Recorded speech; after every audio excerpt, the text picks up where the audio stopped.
At my ex-boyfriend's engagement party, I was invited to sit at the main table as an old friend. Former friends sneered at me. If you hadn't been so pretentious and made those mistakes back then, we wouldn't be in this situation today. I forced a smile. He came down with his fiancée to toast the guests, looking at me like a stranger. Welcome. Forgive me if anything here isn't up to your standards. He wasn't pretending. Since that car accident, his memory contained everyone except me. His fiancée gave me a charming smile, raising her glass toward me. Thank you for giving me such a wonderful Anthony. Everyone at the table looked at me as if I were a fool. Serves you right. I laughed through my tears, holding back the burning sensation in my stomach, and tipped my glass back. Wishing you both a lifetime of happiness. Chapter 1. How about the new girlfriend and the ex-girlfriend share another drink?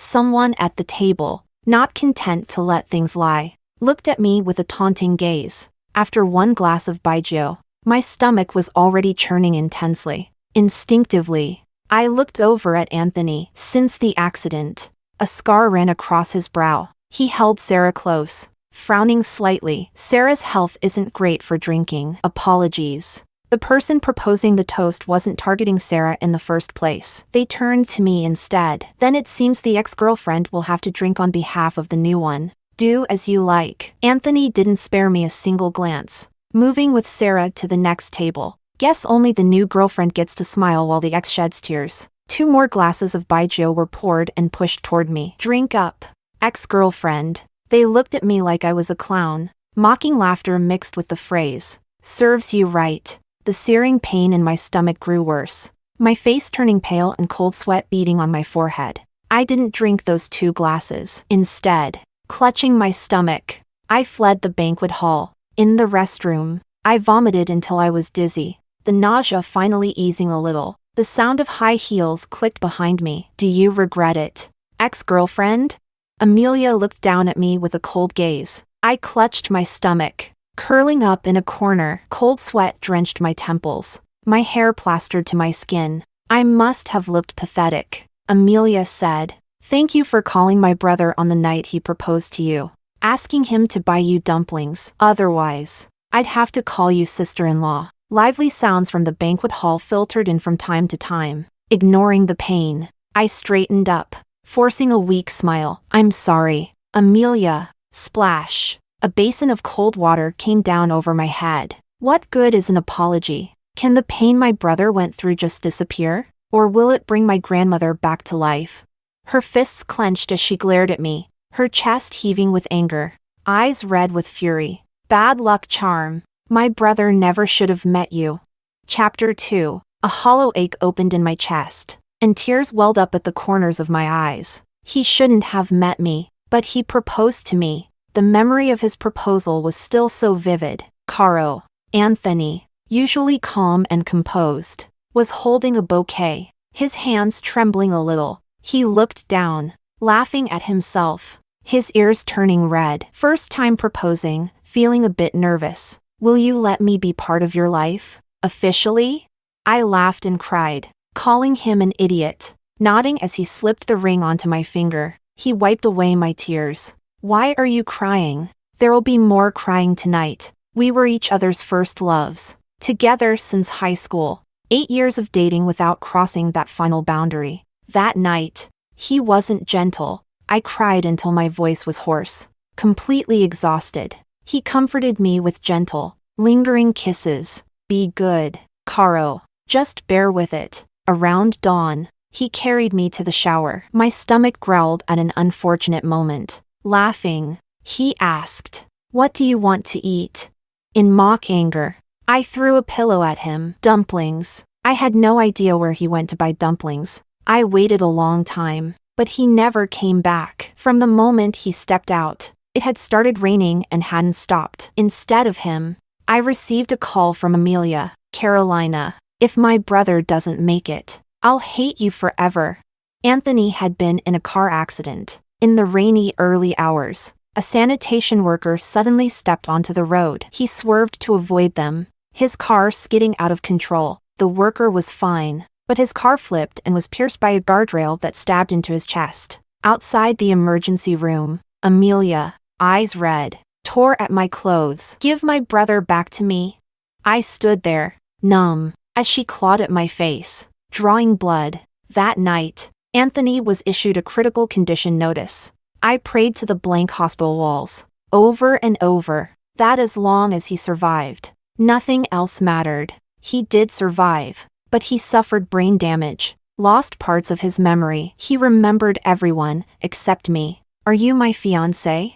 When he looked at me, his gaze was distant. The sudden appearance of a fiancé made him uneasy. I stood stiffly by his bedside, fidgeting with the ring he had given me. I asked the doctor, who told me to give him time. He might eventually remember, but I never got that time. Amelia blamed me, thinking I was being dramatic and demanding, sending Anthony out in the middle of the night for dumplings and causing the accident. She couldn't wait for me to leave her brother. So, during his recovery, she frequently brought Sarah to visit. Sarah was gentle and attentive, always arriving with meals and little treats she'd made, talking with Anthony about current events, classic literature, calligraphy. As they spent time together, I watched Anthony's gaze toward Sarah soften from polite to warm, yet he still looked at me as if I were a stranger. Amelia would taunt, "See? Sarah's the right person for my brother, not like you, making him act like your servant." I'd tried to tell Anthony about our past, hoping to trigger his memories, but each time, he'd frown, even appear repulsed. "Sorry, I don't remember any of this, and I don't feel anything for you." The pain spread through me, wave after wave. Amelia would remind me, "I haven't told him it's your fault he got into the accident. That's already merciful. If you have any sense, you'll walk away. It's not like he could ever love you again." Soon after, Anthony announced his engagement to Sarah. Thanks to Amelia's meddling, I'd become the joke among our circle of friends. I returned to the present. Amelia was already gone. The sharp pain in my stomach had eased, but my soaked clothes felt freezing under the hotel's air conditioning, making me shiver. Wrapping myself in my damp, miserable state, I stepped out of the restroom, only to see Anthony standing in the hallway with Sarah, his arm around her. Chapter 3. Are you okay? I heard you weren't feeling well. Sarah took a step toward me. Anthony gently held her back. You're pregnant. Stay away from her. He shielded Sarah, looking at me as though I were some sort of contagion. The chills seeped into my bones, and I couldn't stop shivering. He'd seen me at my lowest before. One summer in college, I joined a volunteer teaching team in the countryside. Unfamiliar with the terrain, I'd slipped and fallen face-first into a muddy paddy field. When I climbed out, I was covered head to toe in black mud, even smelling a little foul. Anthony found me, and despite my protests, he moved to hug me. I'd held up my hands, warning him, "Don't come close. I'm filthy." He'd pulled me into a tight hug, even nuzzling his face against my mud-covered cheek, smiling. "Dirty? You're not dirty at all now," though I was far cleaner than I was back then. He looked at me as if I were the dirtiest person alive. Watching him protectively hold Sarah, a sharp ache stabbed through my chest. "I'm not dirty," I murmured. He frowned, still standing between me and Sarah, the disgust in his gaze unmistakable. He didn't say anything to me, only reassured Sarah, "Don't worry.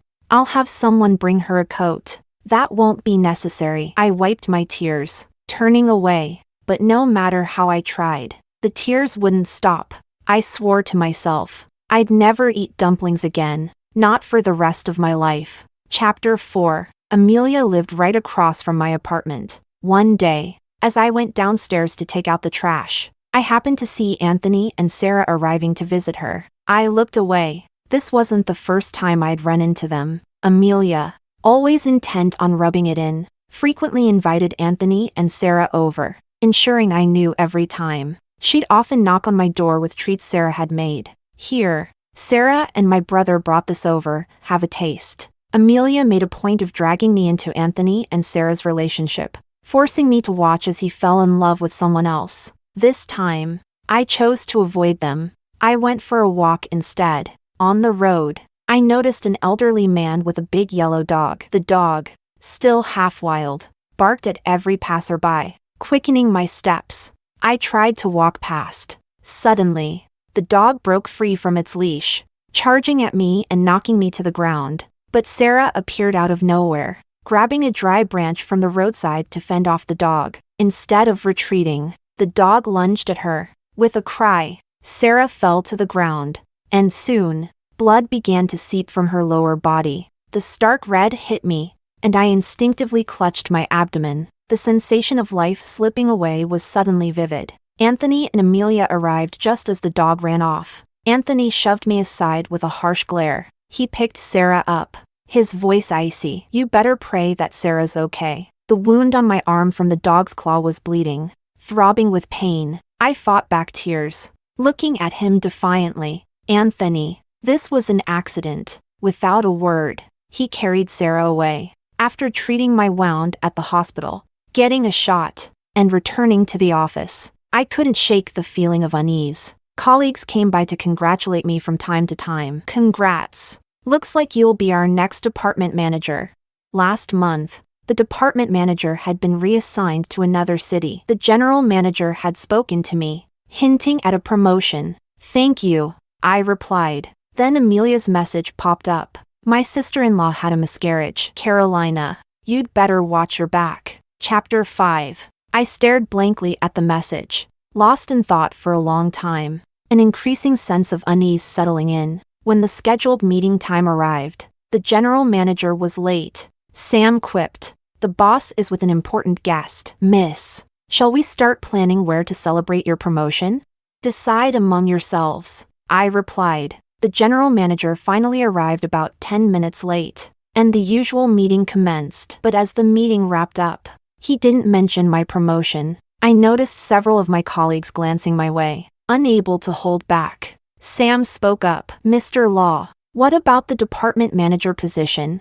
Mr. Law cleared his throat, giving me a quick look before replying. "For now, it will remain open. Headquarters will be sending someone." The room went silent. My face went pale, and I stood up, storming out of the conference room. Anthony had just stepped out of the VIP lounge. "Why?" I clenched my fists, demanding an answer. He looked at me coldly. "Sarah lost the baby. I told you.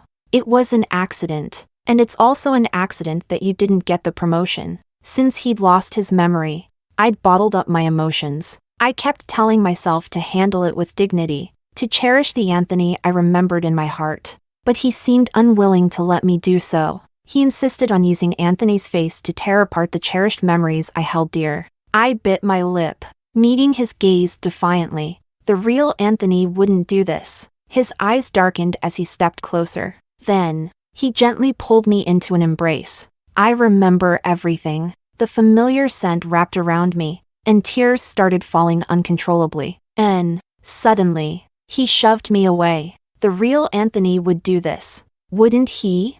I froze, staring at him in shock. He looked at me with indifference. "Were you just thinking that if I remembered, I wouldn't treat you this way? I know everything that happened between us now. It seems the old me really liked you. I even filled notebooks, documenting every single detail about you." He grabbed my hand, forcibly pulling off the ring he'd once placed there himself. "But now I feel nothing for you. Because of you, I was in a car accident and left in a coma. My grandmother, worrying herself sick, had a heart attack and died. And now Sarah has lost our child, all because of you." He clenched his teeth. "Carolina, why are you still here?" Chapter 6. Each word struck like a dull hammer, pounding at my heart. I tried to speak, but words failed me. I had no strength to argue. Anthony scoffed, brushing past me. "The journals will be delivered to you later." "I don't need them." That night, a box arrived at my door, filled with notebooks. I picked one up and opened it. March 22nd. Chose the wrong weather for hiking. Caro got sunburned. My fault. Didn't plan well enough. I'll be more careful next time. She loves milk tea. No extra sugar, with regular ice. April 6th. Period cravings. No spicy or cold foods allowed. Yet she wants hot pot and ice cream. Says a word, and now she's crying. Not giving in. It's not my rule. I looked it up. She'll have cramps. Still crying. Not a tear, this little liar. took her out. She only had a few bites, so not too bad. Going home. Definitely won't give in next time. A tear fell on the page, smudging the ink. I quickly tried to wipe the water stain, but more and more tears kept falling. I didn't dare read any further, afraid I'd lose those precious memories of Anthony. I didn't sleep all night. By morning, I wasn't feeling well, so I took half a day off. When I arrived at the office in the afternoon, I noticed strange looks from my colleagues, starting with the receptionist. Then I saw Laura stepping out of Mr. Law's office. She spotted me and gave me a mocking smile. I stood frozen in place. The scar on my arm, left by a burn, started throbbing, the pain burning, as if mocking laughter echoed in my mind. Mr. Law introduced her. You're here just in time. This is your new department manager, Laura. Laura, this is Caro from your department. She's been with us for a long time and is very capable. Laura walked toward me, the sound of her high heels on the marble floor pounding like nails into my spine. No need for introductions. Mr. Law, we're already well acquainted. She extended her hand toward me. Aren't we, Carolina? Chapter 7. Her outstretched hand pulled me back in an instant to the girls' bathroom in high school. We'd been classmates back then. Once, during my turn as class monitor, I'd truthfully noted on the duty report, Laura found smoking in the bathroom. As a result, Laura's parents were called in. She was forced to write a self-critique, and she received a disciplinary record. She blamed me for it all. The next time I was on duty, she grabbed me by the hair and dragged me into the school bathroom. You love to write, don't you? She yanked up my short sleeve, pressing a lit cigarette hard into my upper arm. The searing pain burned through me, and I curled up on the floor, screaming. She shoved a dirty rag into my mouth. Didn't I tell you? Don't write what you shouldn't write. Class monitor, do you feel powerful? Again and again, she pressed the cigarette into my arm. I cried, struggling, but her friends yanked me back each time. Did I say you could run? They kicked me in the back, taking turns until they were tired, then smoked, blowing clouds of smoke into my face. In the end, they used my arm as an ashtray, pressing the lit cigarette into my skin, writhing in agony on the floor. My tears mixed with the dirty water pooling around me. Their laughter echoed cruelly in the empty bathroom. It was Anthony, who had stayed late that day, who saved me. That's how we first met. Afterward, Laura transferred schools. Some said it was because she bullied too many people and was reported by several students. Others mentioned seeing Anthony's mother talking with the principal. And the next day, Laura was gone. She left. But the experience left a deep scar on me. To this day, I still have the scar on my arm. Even the sight of a lit cigarette brings back the phantom pain of those burns. I gasped for air, my chest heaving, my legs rooted to the ground as if nailed there. Seeing I wasn't going to shake her hand, Laura retracted it. Do you know who recommended me for this position? She spoke slowly, almost lazily. Your ex-boyfriend, Anthony. Chapter 8. My body swayed. When you reveal your most vulnerable side to someone, you give them the power to hurt you. My face turned pale, but I forced myself to stay composed in front of Laura. I look forward to working with you, Manager Laura. Oh, you will, she replied smoothly. After work, Mr. Law approached with Laura by his side. Laura's new here, so she'll be meeting with one of our partners tonight. Caro, join her and help her get familiar. Oh, and if possible, see if you can close the deal with Mr. Wu while you're there. The contract was in Laura's hand, her smile enigmatic. As we headed to the dinner, she suddenly said, You should be grateful I suggested to Mr. Law that you come along. Otherwise, how would you get the chance to see Anthony?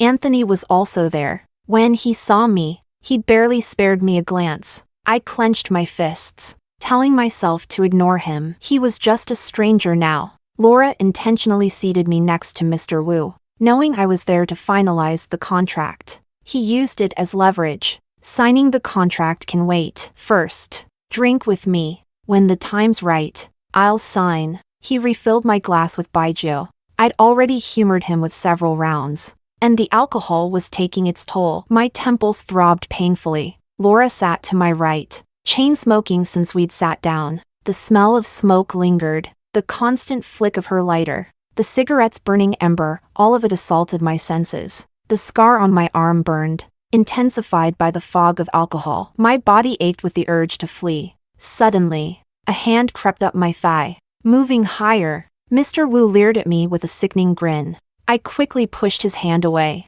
and Laura chimed in mockingly. Mr. Wu, that's one thigh you don't want to touch. I knew she wasn't genuinely trying to help.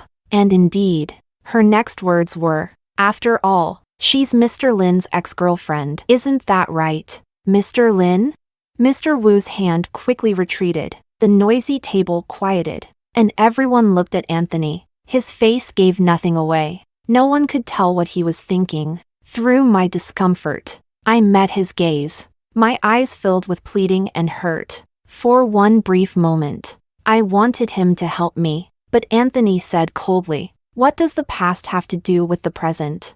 Chapter 9. The tense atmosphere dissipated immediately. Mr. Wu laughed. "Oh, that's all? Thought she had some real backing." He turned to me with a sleazy grin. "If Mr. Lin doesn't want you, I'll take you. I can give you a life of comfort." The hand I'd pushed away returned to my thigh, squeezing, as his alcohol-soaked mouth came closer. The stench was revolting. My stomach churned, enduring the dizziness. I grabbed a dish from the table and smashed it over his head. Get lost. Greasy food dripped down his balding head, the broken porcelain leaving a small cut on his forehead. Blood seeping out. "You bitch! Don't you know what respect is?" His arm swung back, and he slapped me hard across the face. I staggered, retreating several steps. Through the onlookers' stares, I caught a glimpse of Anthony. He could have left, but he stayed to watch, observing my misery like a spectator at a show. My heart felt hollow, my cheek stinging. Laura's sharp laughter rang out. My face went pale, my body trembling. Mr. Wu tried to approach me again when the door burst open. Sarah stood in the doorway, unfazed by her appearance. Mr. Wu sneered. "Take a look. She's got nothing on you." A heavy ashtray suddenly flew across the room, hitting him square on the head. The thick glass ashtray left a deep cut, blood streaming down his face. Clutching his head, he roared.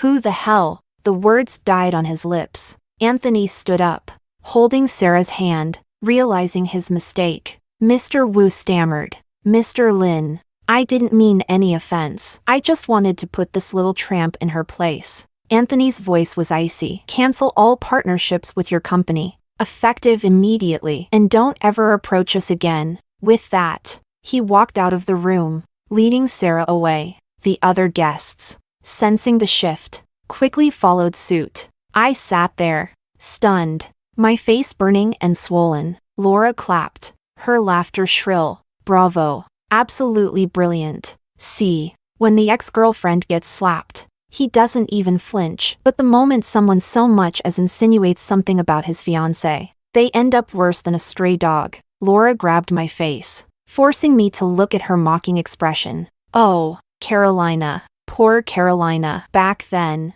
Anthony went to every length to get me expelled for you, and I thought he really loved you. Ha! Look at you now." My stomach twisted, and I could no longer hold it in. I threw up all over Laura. She screamed and ran out. Chapter 10. It started raining on my way home, and I walked in it without an umbrella, soaked by the time I arrived. By midnight, I had a high fever. My head was foggy, my body weak and achy. I managed to get up, take some medicine, and collapse back into bed. Half asleep, I thought I saw Amelia sitting beside my bed. She looked like her, but somehow different, older, more mature. Her eyes were bloodshot, and she clutched my hand, choking back sobs. "Please, take your medicine, okay? Don't do this to yourself anymore.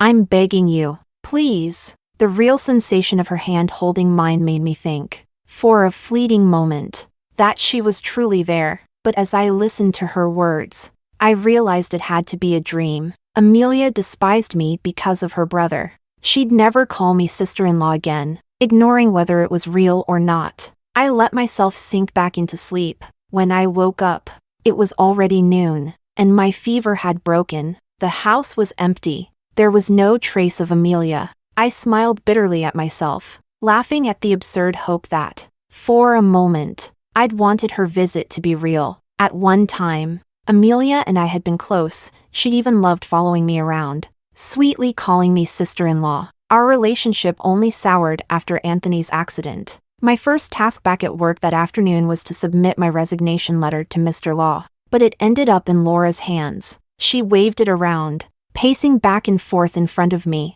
"You're leaving as soon as I arrive? Is that how you welcome an old friend? After all these years, we finally meet again. I can't just let you go so easily. I'm not approving your resignation. I'd already made up my mind to leave." Submitting the resignation was just a formality. It wasn't just the company. I wanted to leave this place entirely. My parents had passed away when I was young, and I was raised by my grandmother. She passed when I was in high school. During the period, I'd suffered severe depression due to the bullying. At times, I'd thought of ending it all, but Anthony had pulled me out of that darkness. I stayed here all these years because of him, but now, there was nothing left to hold me. After returning home, I put my apartment up for rent and began planning to move abroad. I quickly found a tenant, someone who was easygoing and didn't even need a walkthrough, just wired the money and signed the contract. I moved back into my grandmother's old house. As I was packing, I realized I'd left Anthony's journals behind, so I contacted the tenant,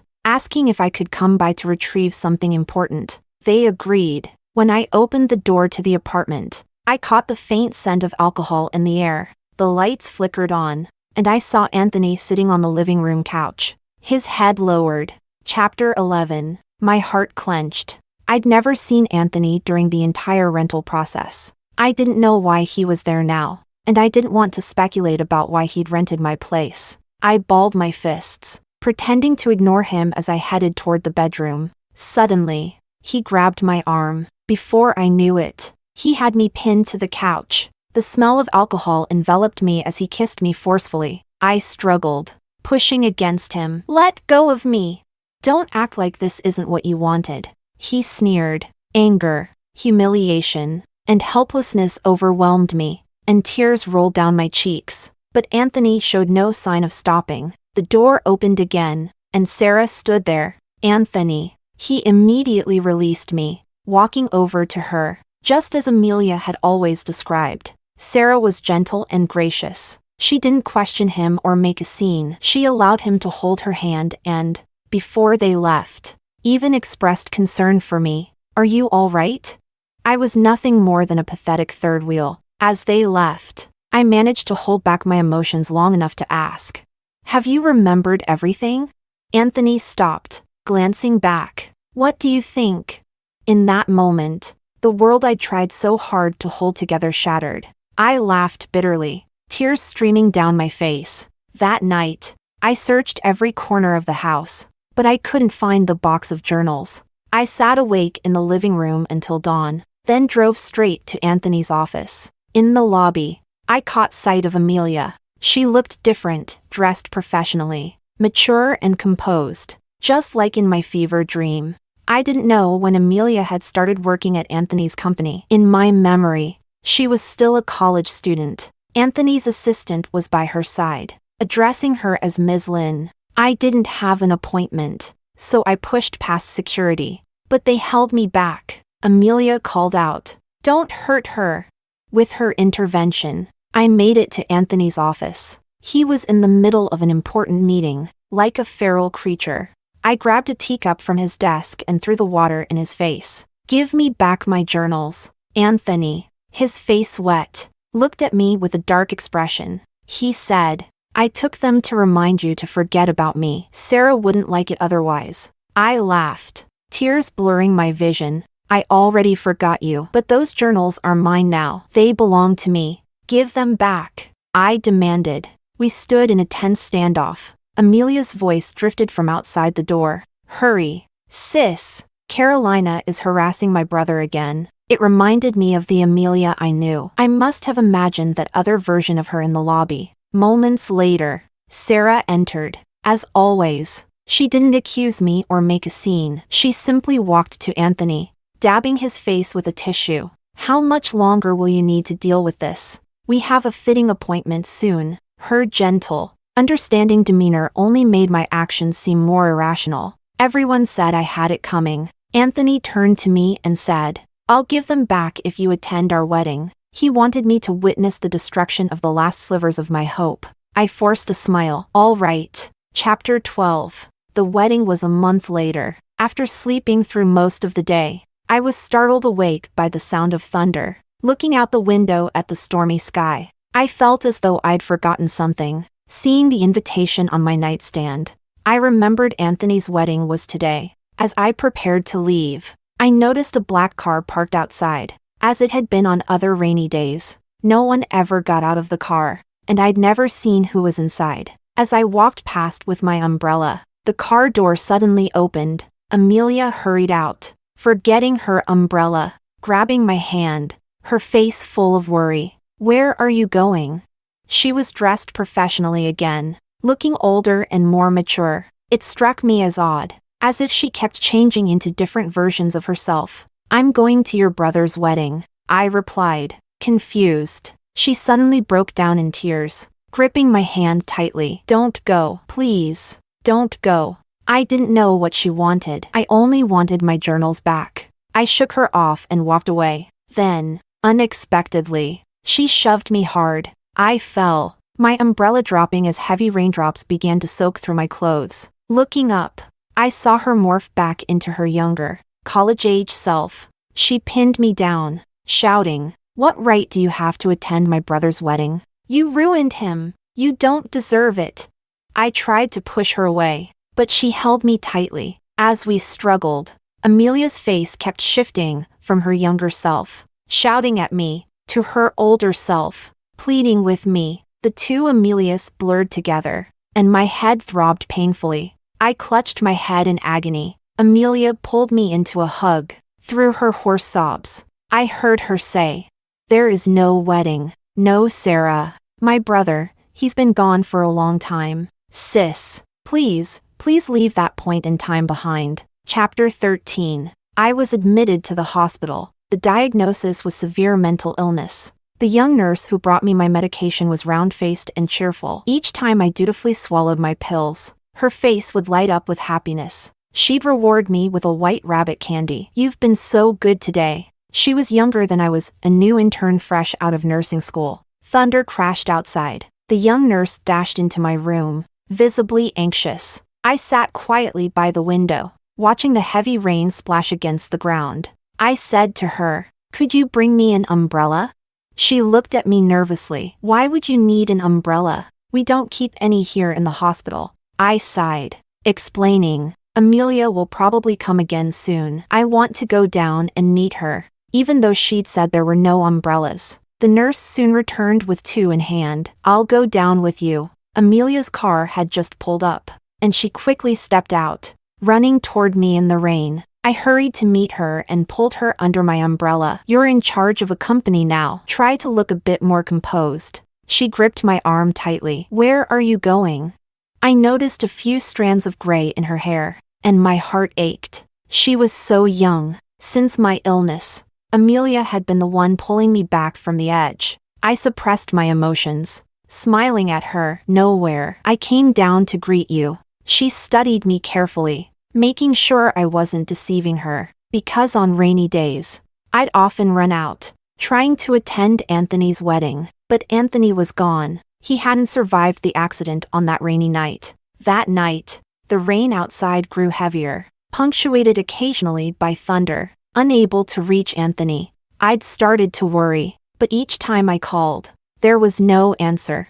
I grabbed an umbrella and went downstairs, waiting in the lobby, hoping he'd come back. I had no idea where he'd gone, so I waited and waited until a call came from the traffic police. "Are you Anthony's spouse? He's been in a serious accident." My mind went blank. When I arrived at the hospital, he was in the emergency room. Amelia was there. His parents were there. Amelia rushed over to comfort me. "Don't worry, sis. My brother will be all right." Anthony's parents didn't blame me. Despite their grief, they reassured me, asking me not to worry. I prayed to the blank walls of the hospital, over and over, that Anthony would survive. Nothing else mattered. But heaven must have closed its ears that night. It couldn't hear me. Anthony still left us. Everyone had planned to keep the news from his grandmother. But somehow, she found out. Overcome with grief, she suffered a stroke and passed away. Grandma had been the first to truly love me. After Anthony and I started dating in high school, the first person he introduced me to was his grandmother. She'd been so kind, and when she heard about my parents and how I'd been bullied, she'd held me close, filled with compassion. "You poor thing. It's okay. This is your home now. If Anthony ever treats you badly, tell me, and I'll set him straight." When Grandma passed away, Amelia and her parents never uttered a single word of blame. His parents' hair turned white overnight. Yet they still comforted me. "It's not your fault, child. Don't blame yourself." Amelia, still a college student at the time, had been forced to take on the family's responsibilities after this sudden tragedy. The once bright, carefree girl grew up overnight, becoming mature and composed. Despite her burdens, she never stopped checking on me, reminding me to take care of myself. "It's not your fault," she'd tell me. "Please, take care of yourself. If not for them, my mental state would have shattered completely." But in the end, I still let them down. After the funerals, I returned home, numb and broken. Downstairs, an elderly man was out walking his big yellow dog. The dog barked furiously at me the moment it saw me. Eventually, it broke free of its leash, charging at me and knocking me down. When the dog was finally pulled away, I felt warmth spreading below. The women who'd rushed to help suddenly grew panicked. "Quick, call an ambulance. She's miscarrying." Miscarrying? I had been carrying Anthony's child? In the darkness of those days, I'd neglected my health, unaware I was pregnant. As I was wheeled into surgery, I begged the doctors, "Please, please, save my baby." But afterward, the doctor informed me, "I'm sorry, but we couldn't save the child." In that moment, something inside me broke completely. I had nothing left. Chapter 14. Then, I began to fall deeper into illness. I kept thinking, if only I hadn't wanted dumplings that night. If only Anthony hadn't loved me. It wouldn't have mattered if he didn't love me, as long as he and Grandma were safe. I began punishing myself. I built an entire world in my mind, a place where Anthony survived, but he lost his memory. He truly didn't love me anymore. In this world, I imagined that he should have a kind, understanding girl by his side. So in this world, I created Sarah, a gentle presence who could take my place beside him. Amelia should have despised me. In this world, Amelia blamed me for hurting her brother and grandmother. She worked tirelessly to separate us, causing me pain and suffering. Anthony should have hated me. In real life, after he passed, I hadn't been able to protect Grandma or our child. So, in my mind, he had witnessed the loss of our baby. He despised me with every fiber of his being. He humiliated me, telling me that even if he regained his memory, he'd never love me again. Laura's bullying had been real, and Anthony had gone to great lengths to have her expelled for my sake. But her return was a fabrication. It was my own mind, recalling my terror of Laura, that brought her back into my world to torment me. Every time I tried to attend Anthony's wedding, these illusions would reset. Over and over, I relived the agony of resentment, separation, and loss. Chapter 15. I spent a long time in treatment. Amelia stayed by my side. Through it all, she had only one wish, for me to get better. Even though she put on makeup to hide it, I could see the exhaustion etched on her face. She was under immense pressure managing the company and still devoted half of her energy to caring for me. I couldn't hold her back any longer, so I threw myself into recovery. Gradually, the illusions stopped. I understood clearly that Anthony was truly gone. On the day I was discharged, I asked Amelia, "Will you take me to visit your brother?" Amelia immediately tensed. "I'm all right. I just want to see him." Anthony's gravestone lay beside his grandmother's. Seeing his name etched in stone, tears flowed uncontrollably down my face. I still couldn't fully move on. Amelia held my shoulders tightly, as if afraid I might do something drastic. I suppressed my emotions as best I could. I reassured her. I'm okay. That day, I stayed by Anthony's grave for a long time. I told him to wait for me. Chapter 16. Amelia didn't want me to be alone at home, so she arranged for me to work as her assistant. Anthony's former assistant continued to support Amelia, so my role was mostly unessential. But I noticed a man visiting Amelia frequently. After some discreet inquiries, I found out his name was Oscar. He came from a good family, with a good reputation to match. According to assistant Zhang, Oscar had been pursuing Amelia for a long time. No matter how many times she turned him down, he never gave up. During a meal, I asked her, "What do you think of Oscar?" Amelia was busy multitasking, eating and handling files on her tablet at the same time. "Think about him? I barely have time to breathe," she said, flashing a small, toothy smile at me. "Once I get through these last few projects, I'll take you somewhere nice. Have you thought about where you want to go?" She was trying to free up time for a trip together, something she'd been planning for me to lift my spirits. I handed her a napkin, wiping away a grain of rice at the corner of her mouth. "Don't worry. I can handle this." When the day came, I invited Oscar to join us on our trip. Amelia didn't seem upset to see him, though she did grumble a bit, calling him a tag-along. Throughout the trip, Oscar kept making her laugh. They were like bickering friends, and for the first time in a long while, I saw a glimpse of the carefree Amelia from before. Yet, she still didn't fully let him in. "I've got work in you," she said. "My life is full enough already. No room for distractions. My goal is to make enough money to take care of Mom, Dad, and you." But my only concern was her.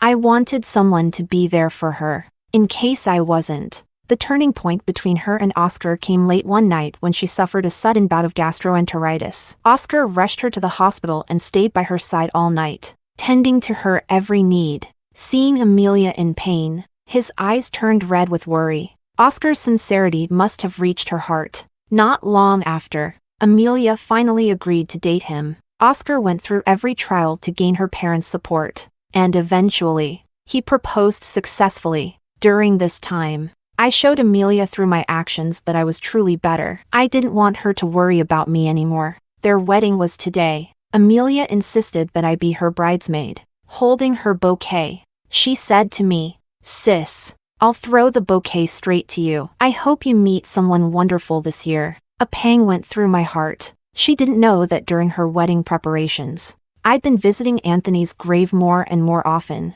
There were so many things I hadn't let her see. Smiling, I adjusted her veil. "All right." When I caught the bouquet, Amelia, who hadn't shed a single tear all day, burst into sobs, clinging to me. "Sis, please let him go. Promise me you'll live well." I didn't answer her. I just carefully wiped her tears. "You live well too," I whispered. "Move forward, Amelia. This is as far as I can accompany you." Chapter 17. Amelia couldn't reach Carolina. She and Oscar were on a 2-week honeymoon, but on the 10th day, a wave of unease washed over her. She hadn't heard from Carolina for 2 days. Her calls went unanswered. After much deliberation, she cut the honeymoon short and returned home, but Carolina was still nowhere to be found. When she asked her parents, they said Carolina had visited them 2 days ago and seemed fine. Carolina had been doing well lately, or Amelia wouldn't have felt comfortable leaving her to go on her honeymoon. Now, though, she was starting to doubt what she'd seen. Had Carolina's stability been an act? She couldn't bear to consider it. She searched for her at her brother's grave, but Carolina wasn't there. There were fresh flowers at Anthony and Grandma's graves, still vibrant, meaning Carolina had visited recently. But where was she? As Amelia was about to leave, the caretaker stopped her. "Are you Miss Lin?"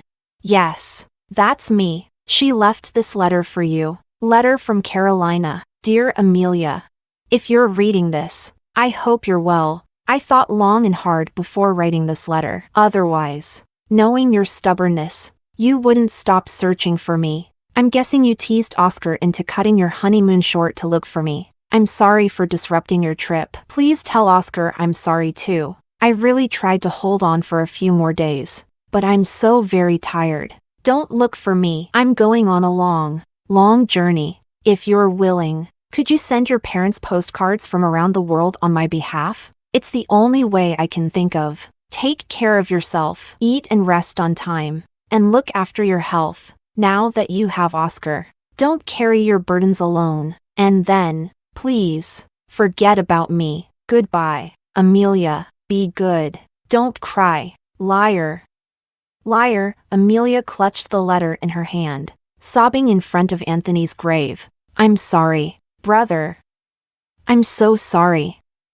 I couldn't protect her. Oscar held her tightly. Maybe this is her way of finding peace. Chapter 18. Every month, Lynn's parents received postcards from various places. Signed Carolina. On Lynn's mother's birthday the first year, she asked Amelia, "Isn't Caro coming home this year?"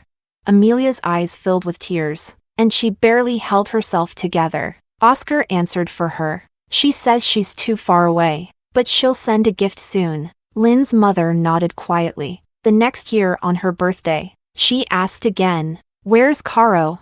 Amelia replied, "I spoke with her yesterday. She's still abroad. There's bad weather, and flights are grounded. She won't make it back anytime soon." Lynn's mother didn't say anything. In the following years, she stopped asking why Carolina hadn't come home. But in the third year, on her birthday, she decided to visit her son. Standing before Anthony's grave, she said softly, "Anthony, could you tell Caro to come home? Tell her not to stay away so long. I miss her."